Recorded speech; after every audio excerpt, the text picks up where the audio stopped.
Hello and welcome everyone. मेरा नाम है अंकित मिश्रा और लाइफ प्रोसेस के इस दूसरे वीडियो के अंदर हम बात करने वाले हैं आज आपसे रेस्पिरेटरी सिस्टम के बारे में, सर्कुलेटरी सिस्टम के बारे में, जो एनिमल और प्लांट सभी को लेकर के रहेगा।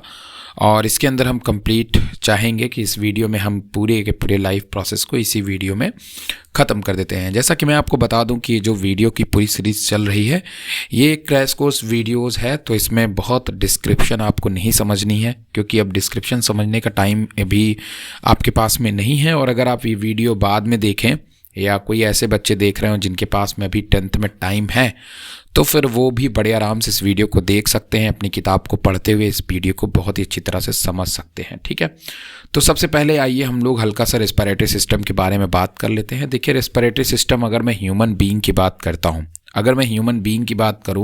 तो रेस्पिरेटरी सिस्टम के अंदर आप दो चीज़ों को पढ़ते हैं। नंबर वन अगर मैं बात करूँ तो एक आप पढ़ते हैं जो चीज़ें होती हैं, मैं आपको एक तो थोड़ा सा बता देता हूँ। नंबर वन चीज़ आप पढ़ते हैं ब्रीथिंग। क्या पढ़ते हैं? ब्रीथिंग पढ़ते हैं। और दूसरी चीज़ आप पढ़ते हैं रेस्पिरेशन। क्या पढ़ते हैं? रेस्पिरेशन। ठीक है, अब ये दोनों चीज़ें बड़ी डिफरेंस होती है, क्योंकि ब्रीथिंग में आप नोज से लेकर के एल्वियोलाई तक की जो चीज़ें होती हैं या जो पाथवे होता है जो ट्रैवल करता है नोज से जो है या नॉस्ट्रिल से जो है एल्वियोलाई के अंदर जो ऑक्सीजन का आना, और एल्वियोलाई से होते हुए नोज तक जो कार्बन डाइऑक्साइड का जाना होता है, ये होता है आपका ब्रीथिंग। क्या होता है? ब्रीथिंग।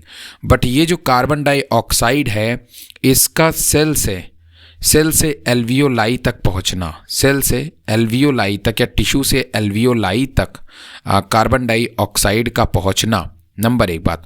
और एल्वियोलाई से ऑक्सीजन का जो है वो टिश्यू तक पहुंचना या सेल तक पहुंचना, ये चीज़ कहलाती है रेस्पिरेशन। क्या कहलाती है?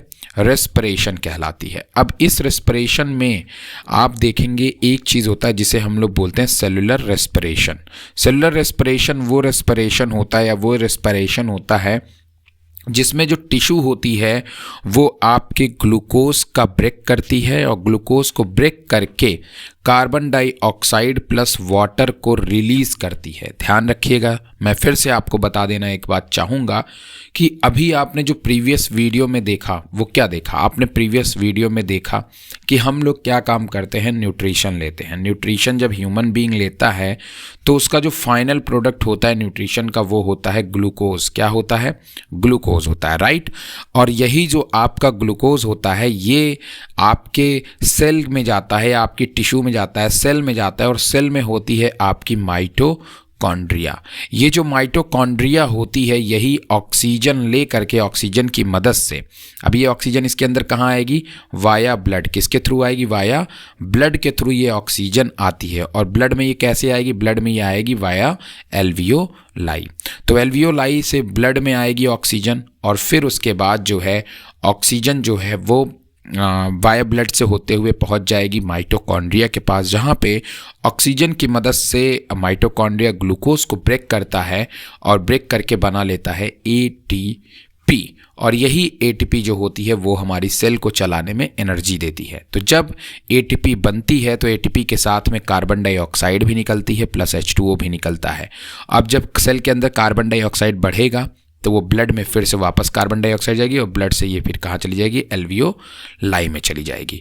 तो इस तरीके से ये पूरा का पूरा एक होल पाथवे जो है वो रन करता है। अगर आपको नहीं समझ में आया तो मैं एक बार और बता देना आपको चाहूँगा। ठीक है, देखिए, सबसे पहले मैं ओवरऑल एक कंप्लीट आपको एक बात बताता हूँ। ब्रीथिंग के बारे में हम लोग बाद में बात करेंगे, अभी हम थोड़ा सा रेस्पिरेशन के बारे में बात कर लेते हैं। देखिए, सबसे पहले मान लीजिए कि आपकी एल्वियोलाई ने जो है वो न्यूट्रिशन लिया, मतलब कि एल्वियोलाई ने मतलब आपने सांस लिया, तो एल्वियोलाई में ऑक्सीजन बढ़ गया। ठीक है, बढ़ा क्योंकि आपने अभी भी सांस लिया है। अब आप ही के एल्वियोलाई से हो करके बहुत सारी जो ब्लड वेसल हैं वो गुजरती हैं, तो ये जो ऑक्सीजन है, यहाँ जो ऑक्सीजन है वो मूव करेगी हमारी ब्लड में। तो ये ऑक्सीजन कहाँ चली गई? हमारे ब्लड वेसल्स में चली गई।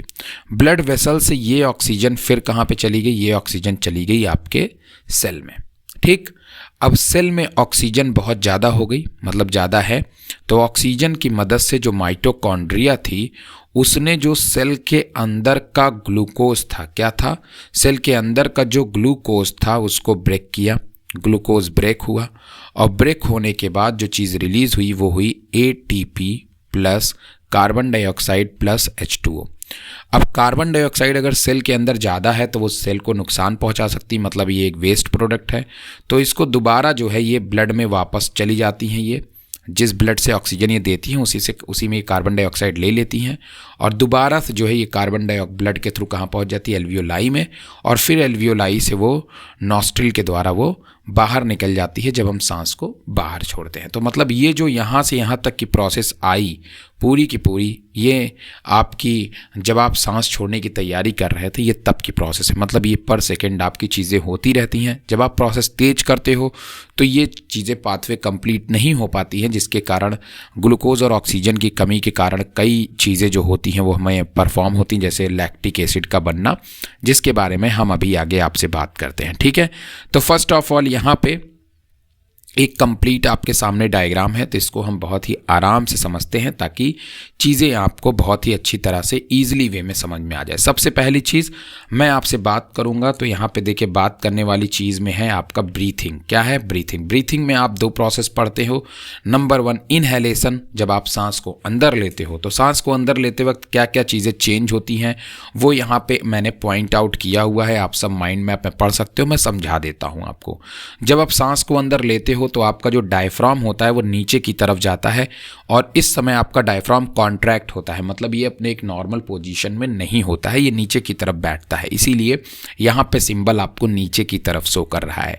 और आपका जो रिप्स वाला एरिया होता है, जहाँ पे यहाँ की जो मसल्स वगैरह होती, बोन्स वगैरह होती हैं, वो थोड़ी सी स्वेल अप हो जाती हैं। मतलब जब आप सांस लेते हो आपकी एल्वियोलाई में गैसेज आती हैं तो फिर वो चीज़ एरिया बढ़ जाता है। कहने का मतलब ये कि पहले ये एरिया बढ़ता है तब आपकी सांस आती, मतलब ये वॉल्यूम बढ़ता है। ये वॉल्यूम बढ़ता है हमारे ब्रेन के कारण। ब्रेन के अंदर इनवॉलेंट्री एक्शंस होते हैं जो इस मसल्स को क्या काम करते हैं, इसके वॉल्यूम को बढ़ा देते हैं, और इसके वॉल्यूम को बढ़ने से अंदर का जो प्रेशर होता है वो कम हो जाता है और आप गैस को इनहेल कर लेते हैं। राइट, बात समझ में आया?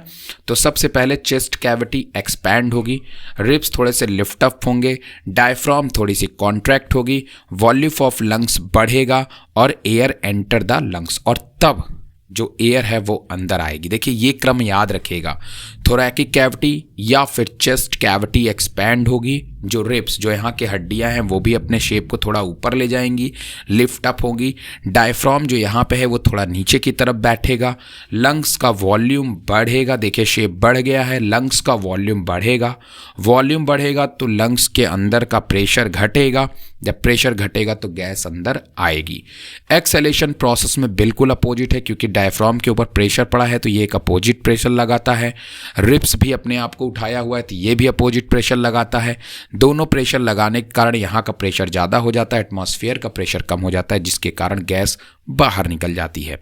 तो इस तरीके से एक्सहेलेशन और इनहेलेशन होता है। इनहेलेशन में आपकी वॉल्यूम बढ़ेगा, गैस आएगी। एक्सहेलेशन में प्रेशर बढ़ेगा लंग्स के अंदर और गैस जो है वो बाहर चली जाएगी। तो ये चीज़ें कहलाती है आपकी ब्रीथिंग। इस बात को आप ध्यान में रखिएगा। डेफिनेशन की बात करें तो moving air from lungs to facilitate gas exchange with internal environment, मतलब आपके जो इन्वायरमेंट है उससे गैस के एक्सचेंज को ही हम लोग कहते हैं ब्रीथिंग। देख लीजिएगा, बहुत सारी डेफिनेशन मिल जाती है। रेस्पिरेशन क्या होता है? द इनहेलिंग ऑफ ऑक्सीजन जो हम लेते हैं और एक्सहेलिंग ऑफ कार्बन डाइऑक्साइड जो होती है। The process which cells use oxygen to break down sugar and obtain energy. जब इस तरह की पूरी एक प्रोसेस होती है तो इसी को हम लोग रेस्पिरेशन कहते हैं। एरोबिक रेस्पिरेशन की अगर हम बात करें तो एरोबिक रेस्पिरेशन जिसमें ऑक्सीजन का इन्वॉल्वमेंट हो ग्लूकोज को ब्रेक करने में, तो इस तरीके के रेस्पिरेशन को हम लोग एरोबिक कहते हैं। जैसे मैंने अभी माइटोकॉन्ड्रिया का बताया तो वो एक एरोबिक रेस्पिरेशन का एग्जाम्पल था। बट कभी कभार जो होती है वो ऑक्सीजन मौजूद नहीं होती है, जिससे माइटोकॉन्ड्रिया ग्लूकोज को एटीपी में पूरी तरीके से कन्वर्ट नहीं कर पाता है। रिजल्टेंट आपकी बॉडी को पर्याप्त एनर्जी नहीं मिल पाती है। मतलब एक चीज़ आप याद रखिएगा कि माइटोकॉन्ड्रिया फंक्शन तभी परफॉर्म करेगा जब उसको ऑक्सीजन मिलेगी।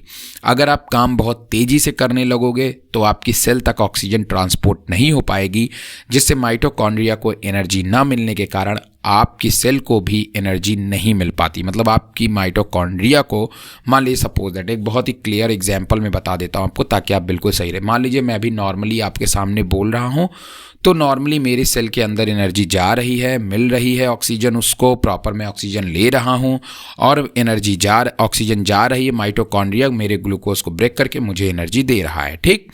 लेकिन अगर अभी मैं अपने काम को तेज़ी से करने लगूं, बहुत तेज़ी से करने लगूं, तो ऑक्सीजन मेरी सेल तक नहीं पहुंचेगी, जिससे मेरी सेल इस सेल के अंदर के ग्लूकोज को ब्रेक नहीं कर पाएगी, रिजल्टेंट एनर्जी नहीं मिल पाएगी, जिसके कारण मैं थक जाऊंगा। तो मेरे कहने का मतलब यही है कि लैक ऑफ ऑक्सीजन जब होती है बॉडी के अंदर, या लैक ऑफ ग्लूकोज जब बॉडी के अंदर होता है, तो उस समय आपकी बॉडी को थकावट फील होगी, क्योंकि आपकी बॉडी अब एनर्जी बनाना, उतनी ज़्यादा एनर्जी बना नहीं पाती है। ये कंडीशन होती है एनएरोबिक, जब ऑक्सीजन ना मिले। जब ऑक्सीजन मिलती है तो कोई दिक्कत नहीं होती, बहुत ही लॉट्स ऑफ एनर्जी हमें मिलती है। एनारोबिक रेस्पिरेशन जो बिना किसी ऑक्सीजन के यूज़ के हो, उसको एनारोबिक कहते हैं, और ऐसा रेस्पिरेशन जिसमें ऑक्सीजन का यूज़ होता है उसे हम लोग एरोबिक कहते हैं। Okay, now the next one is that, जो मेरे इसके सबसे इंपॉर्टेंट चीज़ होता है वो होता है इसका फ्लो चार्ट। जैसा कि आप सब जानते हैं कि जो एयर होता है उसका पाथवे बहुत ज़रूरी है जानना, क्योंकि एग्जाम में पूछ लेता है कि तो नॉस्ट्रिल से जो एयर है वो फरिंग्स में आती है, फरिंग्स के बाद ये लरिंग्स में जाती है, फिर ट्रैकिया में जाती है, फिर ब्रोंकाई में जाती है, फिर ब्रोंकियोल, फिर उसके बाद एल्वियोलाई में, और एल्वियोलाई से होते हुए ये हार्ट के पल्मोनरी वेन्स में जाती है, फिर लेफ्ट आर्ट्रियम में जाती है, फिर उसके बाद ये बॉडी के ब्लड जो है वो आयोटा के थ्रू पूरे बॉडी में भेज दी जाती है। अब ब्लड अगर बॉडी में भेजी जा रही है तो ब्लड के साथ में कौन होता है? ऑक्सीजन, और फिर यही ऑक्सीजन आपकी सेल में पहुंचती है। सेल में होता है माइटोकॉन्ड्रिया। तो सेल में जो माइटोकॉन्ड्रिया होता है, जब वो माइटोकॉन्ड्रिया पूरी तरीके से इस जो ऑक्सीजन है और इसी में ग्लूकोज भी होता है, जब माइटोकॉन्ड्रिया को ऑक्सीजन मिलती है तो ये ग्लूकोज को ब्रेक करता है। क्या करता है? ग्लूकोज को ब्रेक करता है। रिमेंबर, याद रखिएगा मेरी बात। सबसे पहले सपोज करिए, मैं आपको भी बहुत सिंपली बता रहा हूँ, देखिए ब्लड ऑक्सीजन तो लेके आ गया, साथ में ब्लड ग्लूकोज भी लेके आएगा, राइट। तो ये ग्लूकोज सबसे पहले आपके साइटोप्लाज्म में ग्लाइकोलिसिस प्रोसेस के द्वारा पायरुविक एसिड में टूटता है, ठीक है। याद रखिएगा, चाहे ऑक्सीजन हो चाहे ऑक्सीजन ना हो, मैं जो बोल रहा हूँ बहुत ध्यान सुनिएगा, चाहे ऑक्सीजन हो चाहे ऑक्सीजन ना हो, ग्लाइकोलिसिस चलेगी। और जब ग्लाइकोलिसिस चलेगी तो हमें केवल 2 एटीपी का ही फायदा होगा, ठीक है। चाहे ऑक्सीजन हो चाहे ऑक्सीजन ना हो, अगर सेल में ग्लूकोज है तो 2 एटीपी तो आपको मिलेगी। लेकिन अगर ऑक्सीजन भी मिल जाता है आपके सेल को, और आप एक एरोबिक एनिमल हो, एक ऐसे एनिमल हो जो ऑक्सीजन लेते हो, तो फिर आपकी माइटोकॉन्ड्रिया भी काम करेगी। अब माइटोकॉन्ड्रिया के काम करने से फ़ायदा क्या होता है? माइटोकॉन्ड्रिया के काम करने से हमें 36 एटीपी का फ़ायदा होता है, बट यहाँ पे हमें carbon dioxide as a waste product भी मिलता है, जिसे हम दोबारा ब्लड में जा कर के छोड़ देंगे और ब्लड से ये फिर एल्वियोलाई तक पहुँच जाएगी और फिर यहाँ से ये बाहर निकाल दी जाएगी, ठीक। तो यहाँ पे कुल मिलाकर के जो आप माइटोकॉन्ड्रिया देख रहे हैं, ये माइटोकॉन्ड्रिया तब रन करेगी जब इसको ऑक्सीजन मिलेगी। ऑक्सीजन नहीं तो माइटोकॉन्ड्रिया नहीं, और माइटोकॉन्ड्रिया नहीं तो 36 एटीपी नहीं। तो चाहे बैक्टीरिया हो, फंजाई हो, लैक ऑफ ऑक्सीजन हो, हर कंडीशन में 2 एटीपी तो मिलेगी ही मिलेगी। लेकिन अगर माइटोकॉन्ड्रिया है और आप एक एरोबिक हैं तो आपको टोटल 38 एटीपी का फ़ायदा हो सकता है। बात समझ में आई? तो अब आपको मेरी बात बिल्कुल समझ में आ गई होगी कि why the oxygen is important. Oxygen is important because if the oxygen is present inside the cells and in aerobic animal, then the more numbers of ATP will be produced। बात समझ में आया?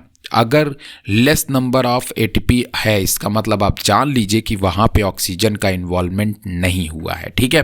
तो इस बात को आप ध्यान में रखिएगा। चलिए अब आगे यहाँ पे आप देख सकते हैं पूरा का पूरा रेस्पिरेटरी सिस्टम है।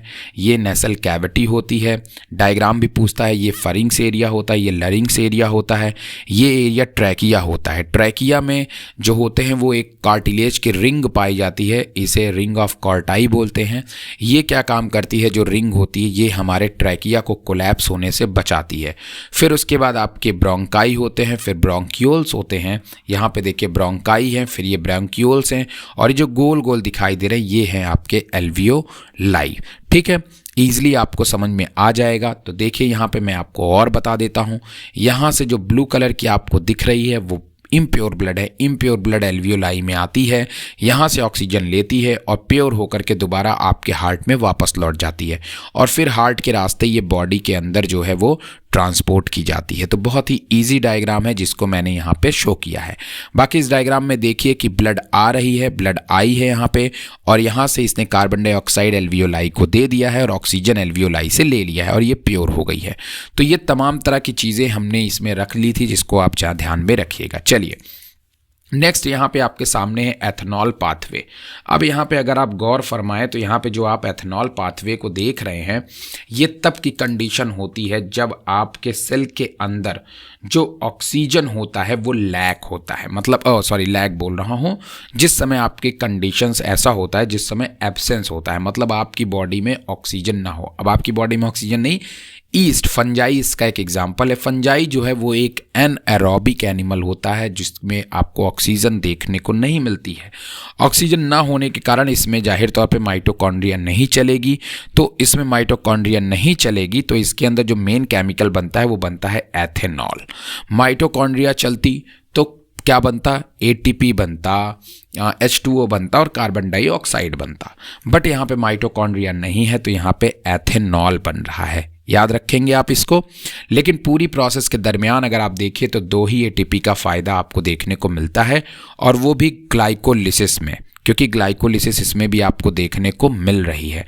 तो 2 ही एटीपी का फ़ायदा होगा क्योंकि यहाँ माइटोकॉन्ड्रिया काम नहीं कर रही है। नंबर 1 क्योंकि यहाँ पे ऑक्सीजन प्रेजेंट नहीं है।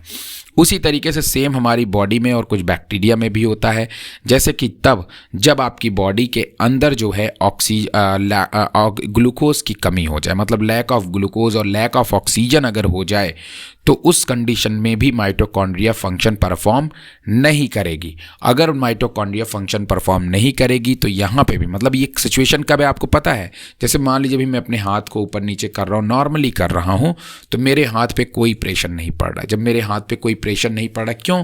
क्योंकि नॉर्मली ये ग्लूकोज जो है वो मेरे हाथ में जा रही है, इसीलिए इसके ऊपर कोई प्रेशर नहीं है।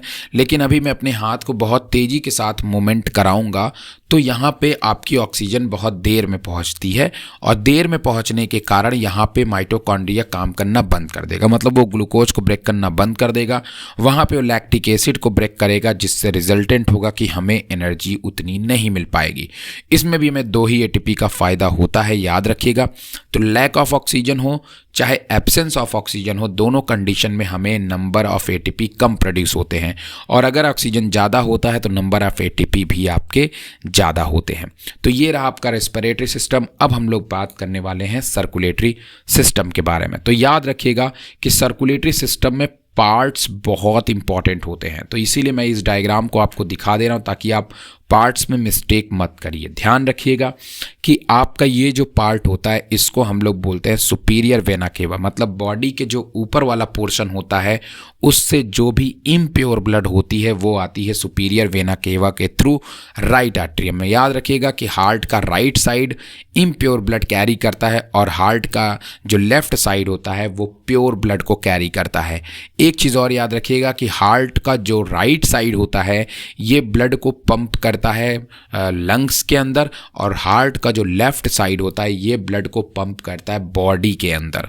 तो ये कुछ कमाल की चीज़ें हैं, इसको आपको कभी नहीं भूलना है, ठीक है।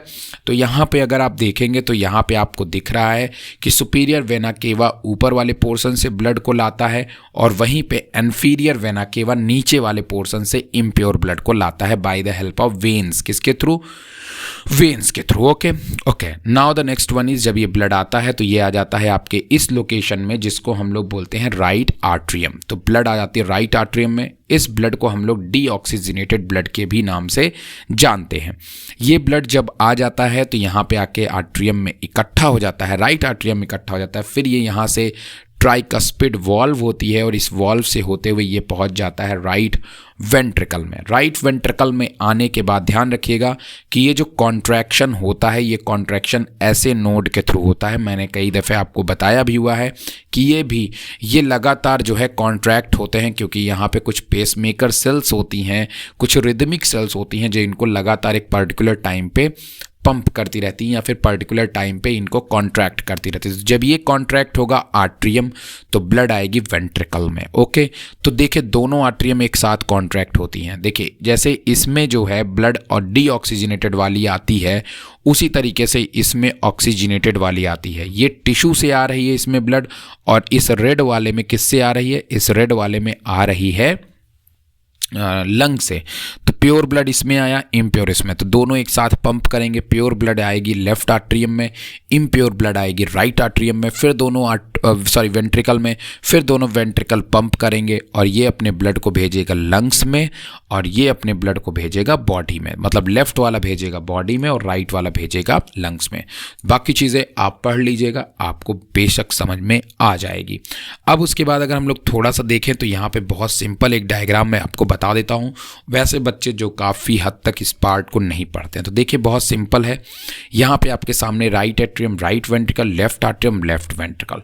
सबसे पहले बॉडी का जो इम्प्योर ब्लड है वो वेना केवा के थ्रू राइट आर्ट्रियम में आता है, फिर राइट आर्ट्रियम से ये ब्लड राइट वेंट्रिकल में जाता है, राइट वेंट्रिकल से लंग्स में जाता है, फिर वहाँ पे प्योर होता है, प्योर होने के बाद लेफ्ट आर्ट्रियम में आता है, लेफ्ट आर्ट्रियम में आने के बाद लेफ्ट वेंट्रिकल और फिर ये बॉडी में वापस चला जाता है bye the help of iota.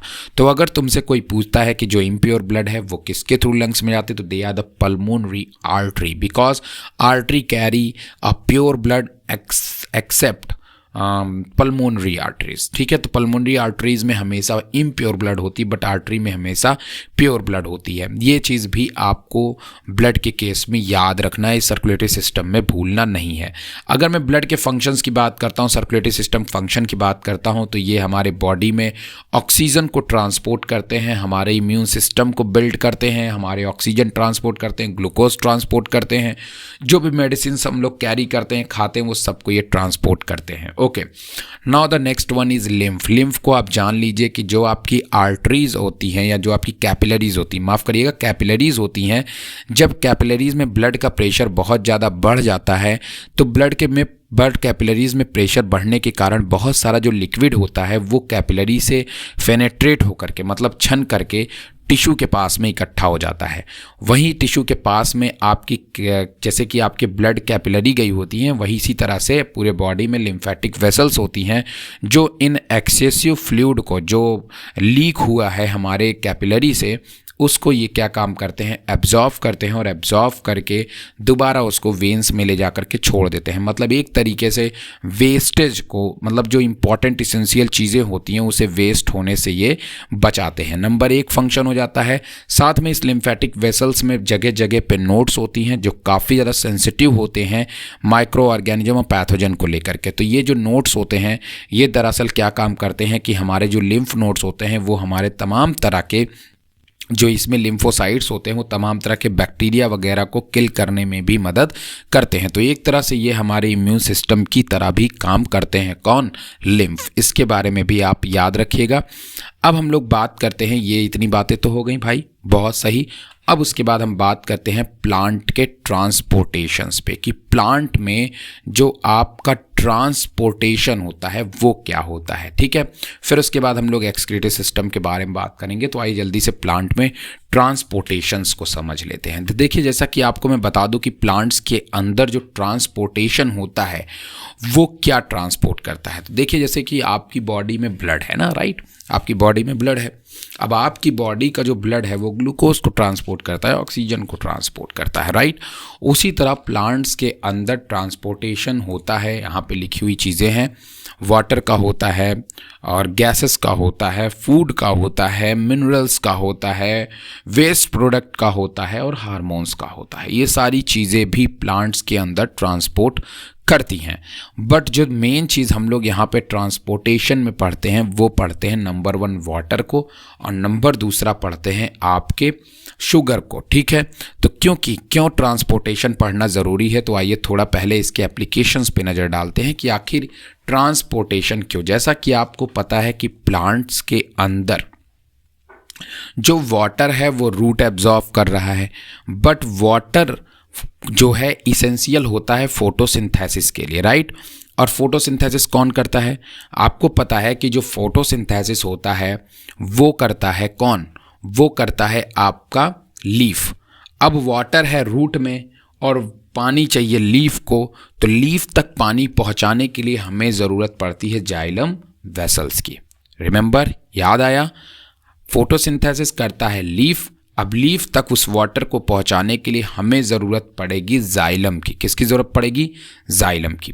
तो रूट से लीफ तक जो वाटर को पहुंचाएगा, मिनरल्स को पहुंचाएगा, वो है आपका जाइलम। ओके, याद है, समझ में आया। बट कैसे, मैं बताऊंगा अभी आपको। उसी तरीके से आपकी लीफ में बनता है ग्लूकोज, है ना, फोटोसिंथेसिस के थ्रू।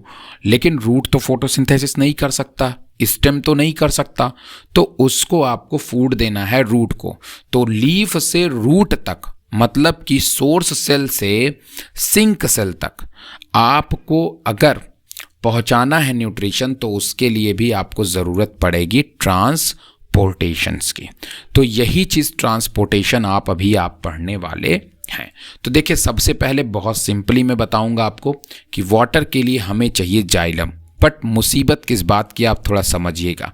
यहाँ पे 3 प्रेशर काम करते हैं। Number 1 root pressure, number 2 cohesion force और नंबर 3 वाटर इवेपोरेशन। तो सबसे पहले हम लोग जाइलम को समझ लेते हैं, फिर फ्लोएम को समझेंगे। तो देखिए क्या होता है कि जब किसी प्लांट्स को मिनरल्स की ज़रूरत पड़ती है, जब किसी प्लांट्स को मिनरल्स की ज़रूरत पड़ती है, तो वो रूट से पानी मांगता है।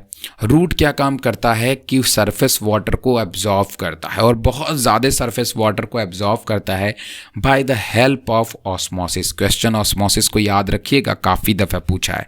तो बहुत सारे अमाउंट में जो रूट है वो सॉयल से वाटर को एब्जॉर्व कर लेता है, मिनरल्स को एब्जॉर्व करके रख लेता है। ठीक है, उसके बाद अभी भी इसके पास में इतना प्रेशर नहीं है कि ग्रेविटी के अपोजिट डायरेक्शन में ये ऊपर तक लीफ तक इस वाटर को भेज पाए। तो लीफ भाई, चूंकि उसके पास में ऑलरेडी लीफ में वाटर होता है, तो लीफ क्या काम करता है कि अपने जो भी वाटर होते हैं, अगर भाई आपका बाल्टी भरा हुआ है तो आप पानी किस में लोगे, नहीं ले पाओगे।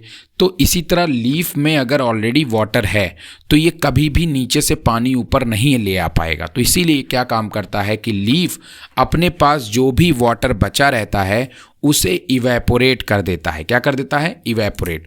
और जब वाटर इवेपोरेट हो जाता है तो वाटर के इवेपोरेशंस के बाद जो आपका जो वाटर इवेपोरेट हो जाएगा, अब लीफ में वाटर नहीं होती है। जब लीफ में वाटर नहीं होगी तो लीफ रूट के ऊपर प्रेशर डालेगा कि भैया मुझे पानी दो।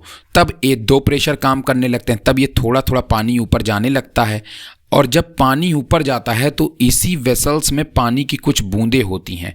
जो पानी की बूंदें जो होती हैं वो एक दूसरे को क्या करती हैं, धीरे धीरे अपनी तरफ अट्रैक्ट करती हैं। जब दो सेम मॉलिक्यूल्स आपस में बॉन्ड बनाते हैं, उसी को हम लोग कोहेशन फोर्स कहते हैं। तो यहाँ पे आप वाटर मॉलिक्यूल आपस में एक दूसरे को खींचेंगे, और जब नीचे से ऊपर की तरफ खींचेंगे तो उसी को कोहेशन फोर्स कहते हैं।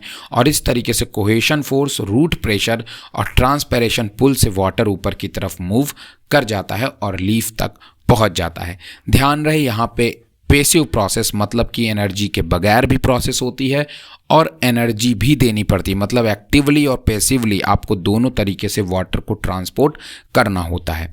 तो ये तो हो गया वाटर ट्रांसपोर्ट, जो कि जाइलम वेसल्स कर रही हैं, ट्रैकीड्स करती हैं। बट वहीं पे अगर हम बात करते हैं कि किस तरीके से जो लीफ है वो अपने ग्लूकोज को ट्रांसपोर्ट करती है, तो बहुत अच्छी तरह समझिएगा।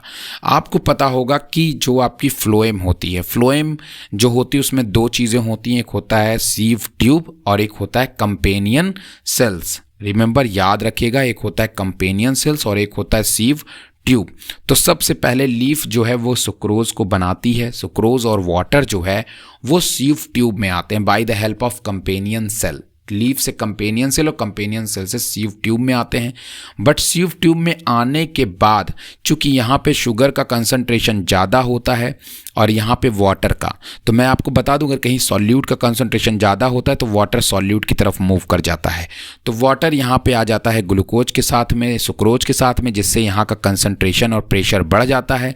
प्रेशर बढ़ने के कारण ये दूसरी सेल में नीचे की तरफ ट्रांसपोर्ट होते हैं और धीरे धीरे होकर के पहुँच आते हैं रूट में, क्योंकि ऑलरेडी नीचे वाली सेल में भी न्यूट्रिशन चाहिए रहता है तो वो भी ले लेते हैं और लास्ट में आपके रूट तक ये न्यूट्रिशन पहुँच जाता है और बचा हुआ जो वाटर होता है वो दोबारा जाइलम उसको एब्जॉर्व कर लेता है। तो इस तरीके से आपकी फ्लोएम जो है वो ट्रांसपोर्ट करती हैं। फ्लोएम भी सुक्रोज एक्टिवली और पैसिवली, मतलब एनर्जी के साथ में भी और बिना एनर्जी के भी ट्रांसपोर्ट करती है। तो इसको आपको याद रखना है, रिमेंबर रखना, और इस डायग्राम को बहुत अच्छी तरह याद में रखना है, कभी भूलना नहीं। Okay, now the next one is that last topic है, ये हमारे टॉपिक है, नॉट लास्ट, आप इसमें और भी टॉपिक पढ़ते हो but that was a last topic of life process. Okay, so remember बहुत इंपॉर्टेंट प्रोसेस है, हर तरीके के हर बार एग्जाम में पूछा जाता है, तो बहुत डिटेल आपको नहीं पढ़ना है, ठीक है। यहाँ पे ये डायग्राम आपको समझना है और फिर उसके बाद मैं एक टॉपिक इसमें और पढ़ा दूंगा अगर आपको ज़रूरी पड़ेगा तो डायलिसिस का केस, बट पहले आप इसको ज़रा सा समझ लीजिए, ठीक है, समझना बहुत ज़रूरी। जैसा कि आप जानते हैं कि हमारी बॉडी में एक्सक्रीटरी सिस्टम है, स्पेशली अगर मैं बात करूँ तो यूरिया को ब्लड से बाहर निकालना बहुत ज़रूरी होता है ना। हमारे ब्लड में काफ़ी यूरिया होता है जिसे फिल्टर करने का काम किडनी करती है, राइट। अब इस किडनी के पास ऐसा क्या है, देखो ध्यान में रखिएगा कि किडनी तक आने वाली जो आर्टरी होती है उसे हम लोग रेनल आर्टरी कहते हैं। इसमें रेड ब्लड ही होती है, प्योर ब्लड होती है, और रेनल वेन्स जो होती है वो वेन्स होती हैं, वो भी आपकी किडनी तक आती हैं। ओके, अब यहाँ पे देखिए किडनी के ऊपर एड्रेनल ग्लैंड होता है जो आप अभी पढ़ेंगे उसके अंदर कंट्रोल कोऑर्डिनेशन के अंदर। तो यहाँ पे जो आप किडनी को देख रहे हैं, इस किडनी के पास ऐसा क्या है, इस किडनी के पास होता है नेफ्रॉन। ये याद रखिएगा, इसके पास में होता है नेफ्रॉन, और वही नेफ्रॉन जो है हमारे यूरिन को फिल्टर करता है। रिमेंबर, याद रखिएगा कि यहाँ पे जो ये रीज़न आपको दिखाई दे रहा है, इसी रीज़न में आपके नेफ्रॉन्स होते हैं बहुत ढेर सारे, और इसी रीज़न के जो नेफ्रॉन होते हैं वो लगातार यूरिन को फिल्टर करते हैं और उसको ला करके इकट्ठा कर देते हैं इस रीज़न में, ठीक है, इस रीज़न में या पेल्विस रीज़न में ला के इकट्ठा करते हैं और पेल्विस रीज़न से वो यूरेटर के थ्रू यूरिनरी ब्लैडर तक जाता है, जिसके बारे में बताऊंगा। तो मेन देखिए, ये एरिया को जूम किया तो आप देखिए यहाँ पे ब्लड कैपिलरीज गई होती हैं जिनसे यूरिया जाता है और यहाँ फिल्टर होकर के वापस लौटता है ब्लड, ठीक है ना।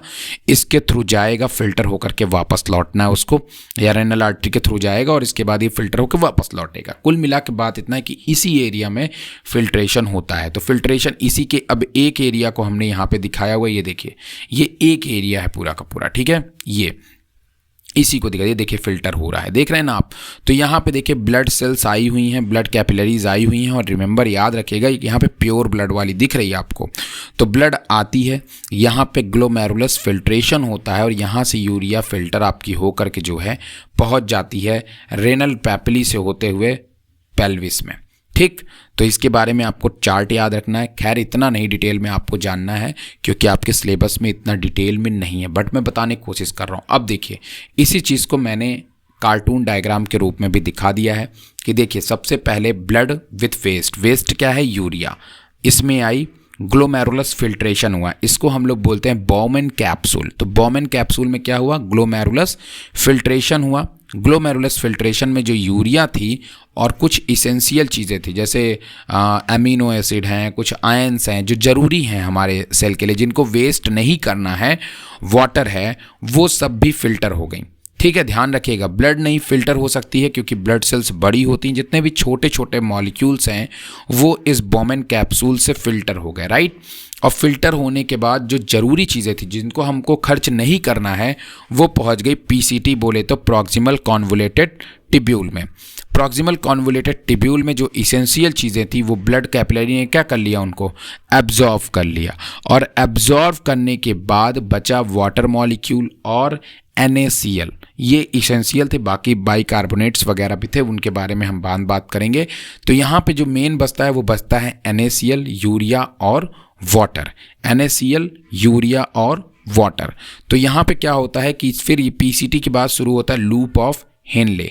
ये लूप ऑफ जो हेनले होता है, जिसे लूप ऑफ नेफ्रॉन भी बोल रहे हैं, ये लूप ऑफ हेनले में जो डिसेंडिंग होता है, ये कौन सा होता है? डिसेंडिंग। तो ये जो डिसेंडिंग मतलब नीचे की तरफ जो लूप ऑफ हेनले आता है, वहाँ पे वाटर मॉलिक्यूल बाहर निकलता है, और जब ये ऊपर की तरफ जाता है तो NaCl मॉलिक्यूल एब्जॉर्ब किया जाता है। लास्ट में पहुँचते पहुँचते यहाँ पे बचता है केवल यूरिया, और यूरिया जाकर के यूरिन के फॉर्म में इकट्ठा हो जाता है, और फिर यही यूरिन यहाँ पे आ जाता है, ध्यान रखिएगा। फिर यही यूरिन जो है वो पेल्विस रीजन में आके इकट्ठा हो जाता है, और पेल्विस रीजन से होते हुए यहाँ इकट्ठा होता है, पेल्विस रीजन से होते हुए पहुँच जाते हैं यूरिनरी ब्लैडर में, और यूरिनरी ब्लैडर के थ्रू यूरेथ्रा में आ जाते हैं। रिमेंबर, याद रखिएगा, यहाँ पे मैंने पूरी की पूरी एक फ्लो चार्ट बनाया हुआ है बहुत कमाल का। तो सबसे पहले देखिए, ब्लड यूरिया विथ यूरिया के थ्रू आती है, आर्टरी के थ्रू आती किडनी में। किडनी में होता है बोमेन कैप्सूल। क्या होता है? Bowman capsule. इस बोमेन कैप्सूल में फिल्ट्रेशन होता है। फिल्ट्रेशन होने के बाद यूरिया और कुछ यूज़फुल सब्सटेंस जो होते हैं वो भी एब्जॉर्ब, मतलब कि वो फिल्टर हो जाते हैं, है ना। बट प्रॉक्सिमल कॉन्वोलेटेड टिब्यूल में उन्हें दोबारा जो इंपॉर्टेंट सब्सटेंसेस होते हैं उनको दोबारा रीएब्जॉर्ब कर लिया जाता है। फिर डिसेंडिंग लूप ऑफ हेनले आता है, जिसमें वाटर एब्जॉर्ब होता है।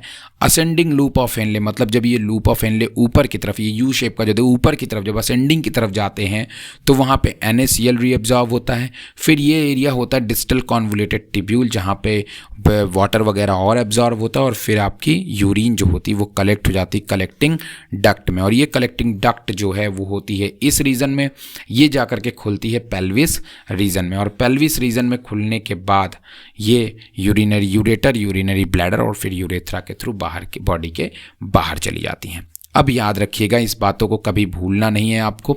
Now the next one is case जो हम बताने वाले हैं आपको, वो है आपका क्या बोलते हैं उसको, ही डायलिसिस। डायलिसिस बहुत इंपॉर्टेंट चीज़ होती है, उसको हमें थोड़ा सा ध्यान तो रखना ही पड़ेगा ना भाई, समझ रहे हो नहीं? तो डायलिसिस काफ़ी इंपॉर्टेंट केस है, तो मैं ब्लैक बोर्ड अपना ले रहा हूँ, और फिर आपको जल्दी से मैं डायलिसिस का भी केस आपको क्लियर कर देता हूँ, ठीक है?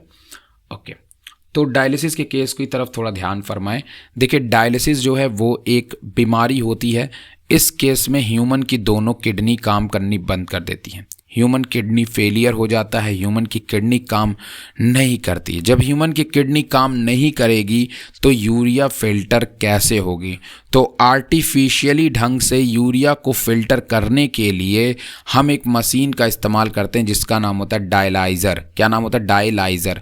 ये जो डायलाइज़र मशीन होता है ये ब्लड से यूरिया को अलग कर देता है, फिल्टर कर देता है, ठीक है? मतलब एक तरीके से ये आर्टिफिशियल किडनी है। क्या है? आर्टिफिशियल किडनी होती है, जिसको कि आप जो है ये यूज़ कर सकते हो। अभी टेक्नोलॉजी ज़्यादा है तो हैंडी भी आ गए हैं, खैर मैं आपको बता दे रहा हूँ। इसमें मान लीजिए कि ये आपका एक मरीज़ है, सपोज दैट ये मरीज़ है, और ये इस मरीज़ से दो ब्लड कैपिलरी, दो नलियाँ कनेक्ट होती हैं। मतलब दो नलियाँ मतलब ब्लड कनेक्ट होती हैं, ब्लड मतलब इंजेक्शन लगा होता है। एक से ब्लड लिया जाता है, एक से ब्लड लिया जाता है और दूसरे में ब्लड वापस किया जाता है जब ये ब्लड प्योर हो जाएगी। तो जो ब्लड लिया जा रहा है वो इम्प्योर है। कैसी है? इम्प्योर है। और जो आ रही है वो कैसी है? वो प्योर है ना। तो जब ब्लड इससे लिया गया, यूरिया वाला ब्लड, तो इसको एक डायलाइजिंग चेम्बर में डाला गया। किस में डाला गया? डायलाइजिंग चेम्बर में डाला गया। और इस डायलाइजिंग चेम्बर का कंसंट्रेशन हम ऐसा बनाते हैं कि इसमें यूरिया जो होती है वो एब्जॉर्व कर ली जाती है, और ब्लड जो है वो फिल्टर हो जाता है, यूरिया हट जाती है, और ये ब्लड दोबारा जो है हम प्योर फॉर्म में बॉडी के अंदर डाल देते हैं। तो ये पूरी की पूरी मशीन होती है जिसके बारे में कंप्लीट प्रोसेस मैंने आपको बताई हुई है। तो अभी नहीं बताऊंगा क्योंकि वीडियो लंबा हो जाएगा। देख लीजिएगा, आपको मिल जाएगा काफ़ी जगहों पे। अगर नहीं समझ में आएगा तो मुझसे पूछिएगा। मेरे YouTube चैनल पे भी इसका वीडियो होगा, मैं डिस्क्रिप्शन में डाल दूंगा। उम्मीद है आपको वीडियो पसंद आए, वीडियो को लाइक करिएगा, चैनल को सब्सक्राइब कर लीजिए, और लाइफ प्रोसेस के इस सीरीज़ में जुड़िए। माइंड मैप को परचेस करने के लिए आप ई बुक डाउनलोड कर सकते हैं, या फिर जो है आप कांटेक्ट कर सकते हैं ऑनलाइन। अमेज़ोन पे भी आप उसको ले सकते हैं। अगर आप उसको लेते हैं 17 रुपीज़ के आसपास में है, तो आप वहाँ जा सकते हैं, वेबसाइट पे विजिट कर सकते हैं www.vedanbiology.in पे जा करके। उम्मीद है आपको वीडियो पसंद आए। वीडियो को लाइक करिएगा, सब्सक्राइब करिएगा। Thank you very much.